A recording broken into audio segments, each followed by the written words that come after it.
this lapel pin that has the Ukrainian flag and the American flag. He put it right there. And he said, no, he said, you are our heroes. And he said, and President Biden is the biggest hero of them all. We in the Ukraine, we love him, we love him, we love him.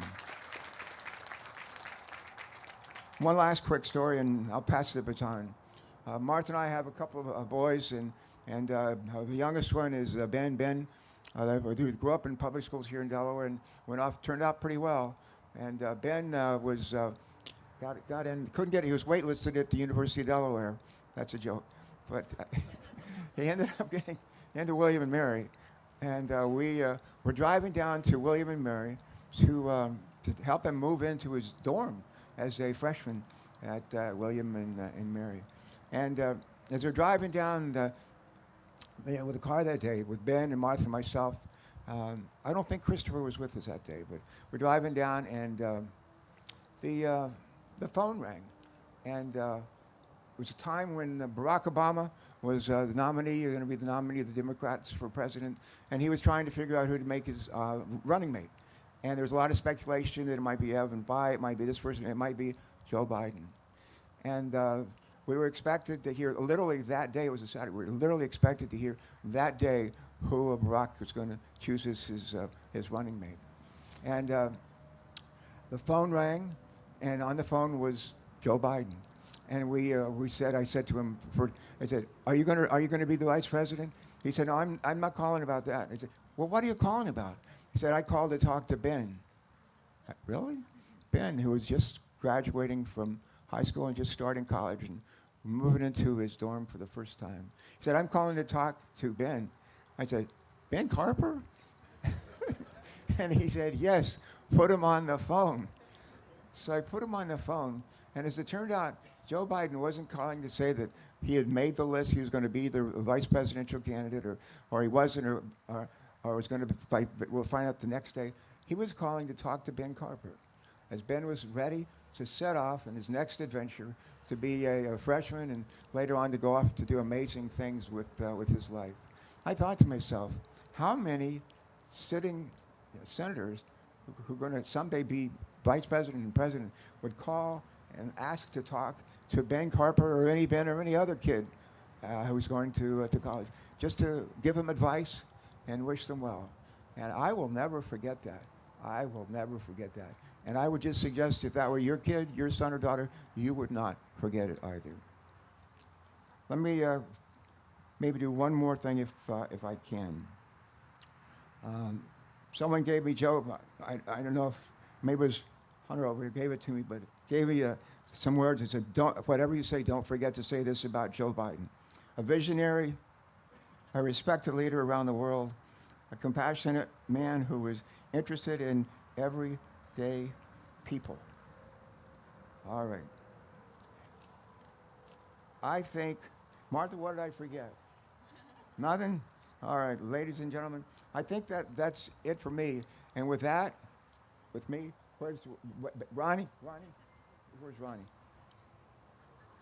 Ronnie, where are you, buddy? All right. Is this the time to introduce the 46th President of the United States, Delaware's Joe Biden? Let's hear it for, on your feet. Let me hear you. Put it on you. Woo!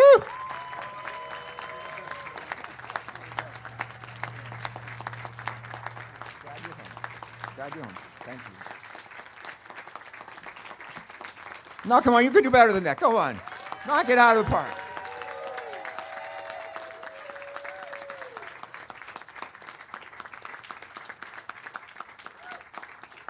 Thank you very much. The greatest honor of my life has been for 4 years being the Commander-in-Chief of the United States. The fact is that I don't think if I had come from any other state that would have happened. But in Delaware, everybody knows everybody. And it's important. It's important because, you know, we had that expression for the longest time. We do things the Delaware way. The Delaware way. Members of the House and Senate know, Democrat or Republican. They've learned to work together for the benefit of Delaware. Now remember, Tommy, we've been coming here for decades. First time I was here, I was reminded of that quote from R.G. Ingersoll, who said, "When the will defies fear, when duty throws the gauntlet down to fate, when they shun compromise with death, that's heroism." I remember thinking that day, the first time. Thinking about my uncles in World War II, thinking about people I knew, thinking about all the people who had laid down their lives. And ladies and gentlemen, it's good to be with so many friends on this solemn occasion. Tommy, Kyle, Lisa, Sarah, Nolan, and you're all outstanding leaders and proud Delawareans. And Chaplain, thank you for your invocation. And I want to acknowledge the keynote speaker today, a pathbreaker and a patriot, Chief Warrant Officer Ernestine Epps. Ernestine, thank you. Thank you for being willing to do this. I'm looking forward to hearing you. Folks, every year we come together to remember the brave women and men who gave their all for this nation, or as Lincoln called it, the last full measure of devotion. That's what it was, the last full measure of devotion. They laid down their lives so we could live our lives in peace, and maybe the most important word, with possibilities. And I know I speak for everyone here, and when I say we remember them every single day, not just this day, but every day, the people assembled under this tent. We remember them every day. We come together to remember the families that are left behind, the hearts that still carry the weight of their absence, the ache that never fully goes away. We come together to remember the debt we owe to the American military. The military is the solid spine, the spine of our nation. Our troops, our veterans, our military families, and our Gold Star families in particular. Only around 1% of all Americans defend 99% of us. 1%. Just 1% of Americans risk the ultimate sacrifice. We owe them so much more than we can ever repay them. We have many obligations as a nation, but only one truly sacred obligation. Sacred obligation. That's to equip those we send into harm's way and care for them when their families when they come home and when they don't come home. It's a sacred obligation. I know for many of you, Memorial Day, like for us, is deeply personal. For the Bidens, this day is the 10th anniversary of the loss of my son, Bo, who spent a year in Iraq. And to be honest, it's a hard day. His son and I, Hunter, who's here in the crowd, I don't know where you're sitting, Hunter, but all the way in the back there.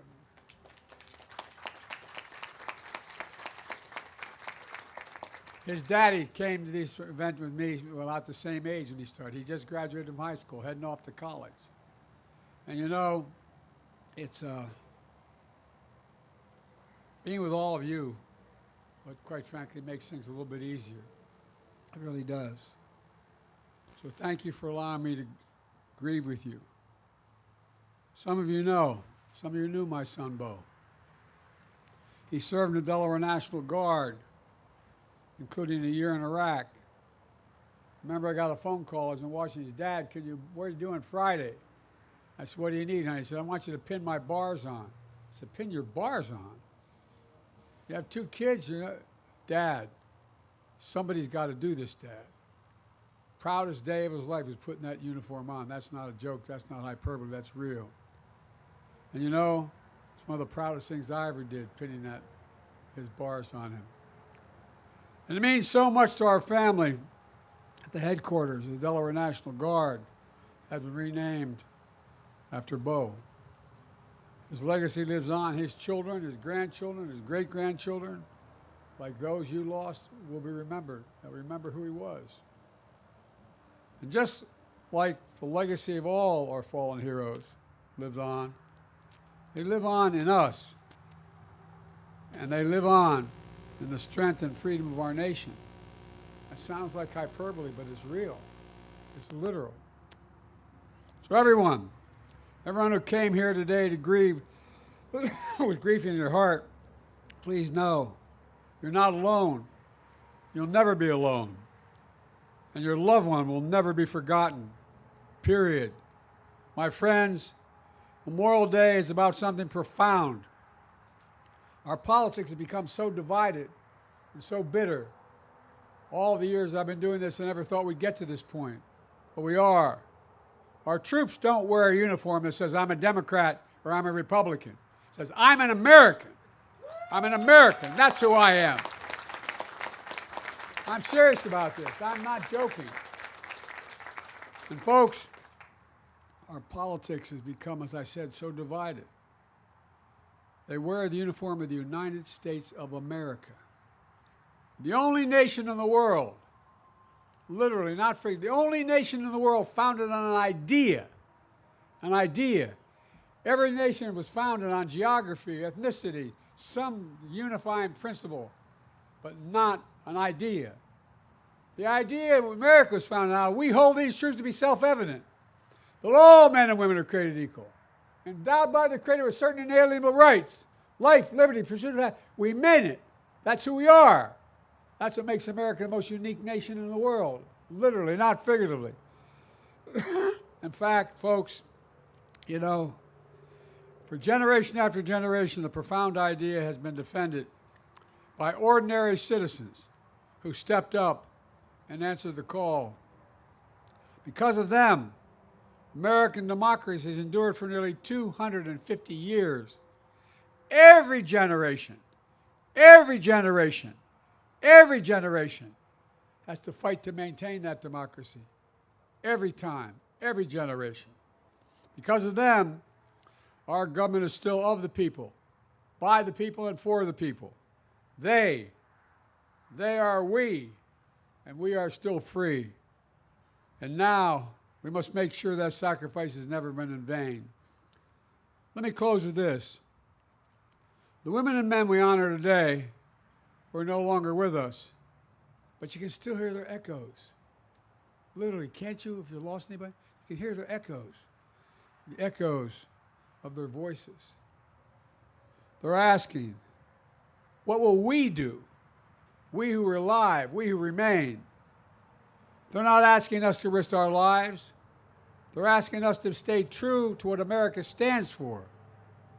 They're not asking us to do their jobs.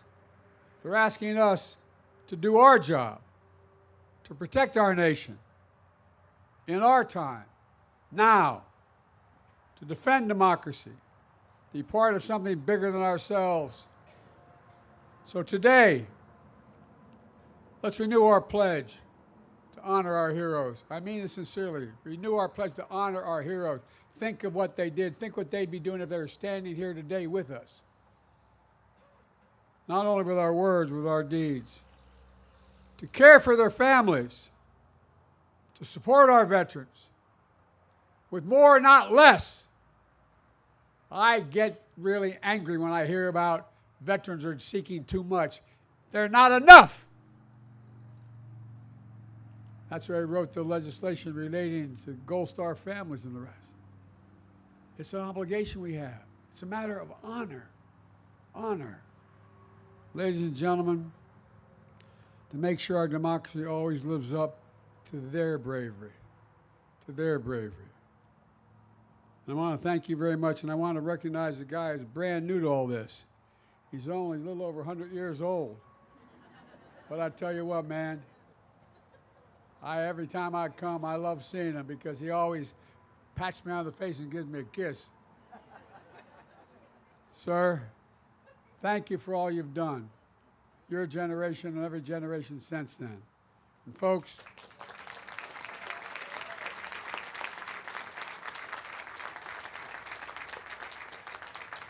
and I want to say this from the bottom of my heart, thank you, particularly to the Gold Star families. Thank you, thank you, thank you. The country owes you. Thank you.